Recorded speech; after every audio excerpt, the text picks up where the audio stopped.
ಎಲ್ರಿಗೂ ನಮಸ್ಕಾರ. ಇದು ನಾನು 88ನೇ ದಿನ ಹರ್ಡ್ ಚಾಲೆಂಜ್. ಬೆಳಗ್ಗೆ ಎದ್ದು ಫ್ರೆಶ್ ಅಪ್ ಆಗಿ ಎಕ್ಸಸೈಸ್ ಮಾಡಿ ಪಡ್ಡು ತಿಂದು ಚಹಾ ಕುಡಿದು ನಾನು ಬ್ಯಾಡ್ಗಿಗೆ ಹೊರಟೆ. ಬ್ಯಾಡ್ಗಿ ಒಳಗೆ ಇದು ನೀವು ನೋಡ್ತಿರ್ಬೋದು, ಇದು ಮೆಣಸಿನಕಾಯಿ ಮಾರುಕಟ್ಟೆ. ಸೊ ಇಲ್ಲಿ ನಾನು ಸ್ವಲ್ಪ ಕೆಲಸಗಳಿದ್ವು, ಸೊ ಇವೆಲ್ಲನೂ ಕವರ್ ಮಾಡ್ಕೊಳ್ಳೋಣ ಅಂಥೇಳಿ ಇವತ್ತು ಬ್ಯಾಡ್ಗಿಗೆ ಬಂದೆ. ಇವ್ರು ನೋಡ್ರಿ ಹೆಂಗೆ ಮೆಣಸಿನಕಾಯಿ ತುಂಬಾತಾರ ಅಂತಂದ್ರೆ ಬರೀ ಕಾಲಿಲೇ ತುಳಿತಾರೆ ಅದನ್ನು. ನಾನು ಬರೀ ಕಾಲಲ್ಲಿ ತುಳಿತಾರ ಅಂತಿರೋದವರು ಹೈಜೀನ್ ಇಲ್ಲ ಅಂತಲ್ಲ, ಹೈಜೀನ್ ಎಲ್ಲ ಇದ್ದಾರೆ, ಸ್ವಚ್ಛ ಇದ್ದಾರೆ, ಭಾಳ ಸ್ವಚ್ಛ. ಕಾಲು ತೊಳ್ಕೊಂಡು ಅಲ್ಲೆಲ್ಲ ವ್ಯವಸ್ಥೆ ನೀಟಾಗಿ ಮಾಡ್ಯಾರವರು. ಮೆಣಸಿನಕಾಯಿ ತುಳಿಯತ್ತಿರೋದು ಬರೀ ಕಾಲಲ್ಲಿ, ಕಾಲು ಬಗ ಬಗ ಬಗ ಉರಿತವೆ ಪಾಪ ನೈಟ್. ಅದು ಹೆಂಗೆ ತಡ್ಕೊತಾರೆ ಏನೋ ಗೊತ್ತಿಲ್ಲ. ಸೊ ಅವೆಲ್ಲ ನೋಡ್ಕೊಂಡು ಮುಗಿಸ್ಕೊಂಡು ನನ್ನ ಕೆಲಸ ಎಲ್ಲ ಮುಗಿಸ್ಕೊಂಡು ಸಂಜೆ 7 ಗಂಟೆ ಹಿಂಗೆ ವಾಪಸ್ ಮಠಕ್ಕೆ ಬಂದೆ. ಮಠಕ್ಕೆ ಬಂದು ಮಂಡಕ್ಕಿ ಚಹಾ ಇತ್ತು, ಮಂಡಕ್ಕಿ ಚಹಾ ಮಾಡಿಸಿದ್ರು. ಸೊ ಕುಡಿದು ತಿಂದು ಆಮೇಲೆ ಮತ್ತು ಊಟದ ವ್ಯವಸ್ಥೆ ಕಡೆ ಲಕ್ಷ್ಯ ಕೊಟ್ವಿ. ಉಪ್ಪಿನಕಾಯಿ ಮತ್ತು ಏನೇನೆಲ್ಲ ನಮ್ಮ ಫ್ರೆಂಡ್ಸ್ ಎಲ್ಲ ಅರೇಂಜ್ ಮಾಡಿದ್ರು, ಇಟ್ಟಿದ್ರು ರೊಟ್ಟಿ ಗಿಟ್ಟಿ ಎಲ್ಲ. ಸೊ ಬುಂದೆ ಇತ್ತು ಇವತ್ತು ಸ್ವೀಟ್. ಇವ ನೋಡ್ರಿ ನನ್ನ ಫ್ರೆಂಡ್ ಸಾರು ತುಂಬ ಹಾಕ್ತಾನೆ ಈಗ. ಅಂದ್ರೆ ಅಲ್ಲೆಲ್ಲ ಕೌಂಟ್ರ್ಗಳು ಮಾಡಿರ್ತಾವಲ್ಲ ಅಲ್ಲಿಗೆಲ್ಲ ಸ್ಪ್ಲಿಟ್ ಮಾಡ್ತೇವೆ.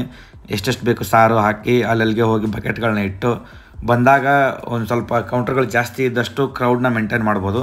ಹಾಗಾಗಿ ಎಲ್ಲ ವ್ಯವಸ್ಥೆ ನಾವು ಮಾಡ್ತಿರ್ತೀವಿ. ಇದು ನಿಮಗೆ ಮಠದ ಎಂಟ್ರೆನ್ಸೇ ತೋರಿಸಿಲ್ಲಲ್ಲ, ಇದು ಮಠದ ಎಂಟ್ರೆನ್ಸು. ಹುಕ್ಕೇರಿ ಮಠ ಹಾವೇರಿ ಮಠಗಳ ನಾಡು. ಇಲ್ಲೆಲ್ಲ ಮಠಗಳು ಸಿಕ್ಕಾಪಟ್ಟೆ ಅದಾವು. ಎಷ್ಟು ಮಠಗಳು ಬೇಕು ಅಷ್ಟು ಮಠಗಳದಾವೆ.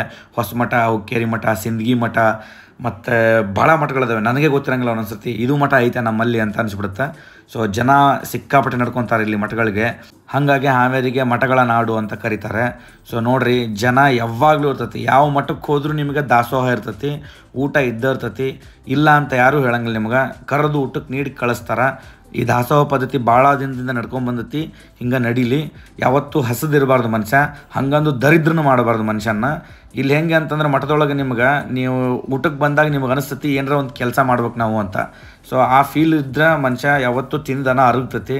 ಸುಮ್ಮನೆ ಬಿಟ್ಟು ತಿನ್ಕೊಂಡು ಓಡಾಡಿದ ಅಂತಂದ್ರೆ ಅವ್ನು ಯಾವತ್ತೂ ತಿಂದನ ಅರಗಲ್ಲ. ಅವ್ನು ಏನಾರ ಒಂದು ರೋಗ ಬಂದು ಸಾಯ್ತಾನ ಒಂದಿನ. ಸೊ ಹಾಗಾಗಿ ಕೆಲಸ ಮಾಡಿರಿ, ಊಟ ಮಾಡಿರಿ, ಆದ್ರೆ ಬಿಟ್ಟು ತಿನ್ನಬೇಡ್ರಿ. ಇದು ಫಲಪುಷ್ಪ ಪ್ರದರ್ಶನ ಅಂತ ಮಾಡಿದ್ರು. ಸೊ ಅದಾದಮೇಲೆ ಆನೆ ಇತ್ತು ಜಾತ್ರೆ ಒಳಗೆ, ಅಟ್ರಾಕ್ಷನ್ ಆನೆ. ಸೊ ಆಮೇಲೆ ಜಾತ್ರೆ. ಸೊ ನಾಳೆ ರಥೋತ್ಸವ ಇರೋದು. ಸೊ ಹಾಗಾಗಿ ಇವತ್ತು ಆಲ್ರೆಡಿ ಜನ ಎಲ್ಲ ಕಡೆ ಓಡಾಡತ್ತಾರ. ಜಾತ್ರೆ ಮಠ ಎಲ್ಲ ಹೋಗಿ ಬಂದು ಸ್ವಲ್ಪ ಹೊತ್ತು ಊಟಕ್ಕೆ ನೀಡಿ ನಾನು ಊಟ ಮಾಡಿದೆ. ರೊಟ್ಟಿ, ಅನ್ನ, ಸಾಂಬಾರು ಊಟ ಮಾಡಿ ಆಮೇಲೆ ಏನೇನು ವ್ಯವಸ್ಥೆ ಐತಿ ನೋಡಿ. ದಿನ ದಾಸೋಹ ಮುಗಿಯೋದ್ರೊಳಗೆ 12:30 ಆಗಿರ್ತೈತಿ.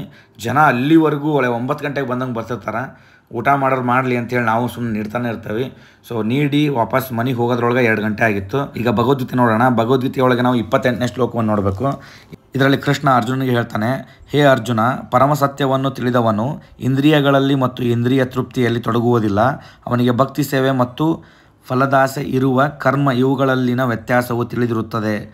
ಇವತ್ತಿಗೆ ಇಷ್ಟು ಸಾಕು. ಸಾಧ್ಯವಾದಷ್ಟು ಎಲ್ಲರೂ ಮೇಡ್ ಇನ್ ಇಂಡಿಯಾ ವಸ್ತುಗಳನ್ನು ಯೂಸ್ ಮಾಡಿ, ಚೈನಾ ವಸ್ತುಗಳನ್ನು ಧಿಕ್ಕರಿಸಿ. ಮತ್ತೆ ಸಿಗೋಣ. ಜೈ ಹಿಂದ್, ಜೈ ಕರ್ನಾಟಕ. ಧನ್ಯವಾದಗಳು.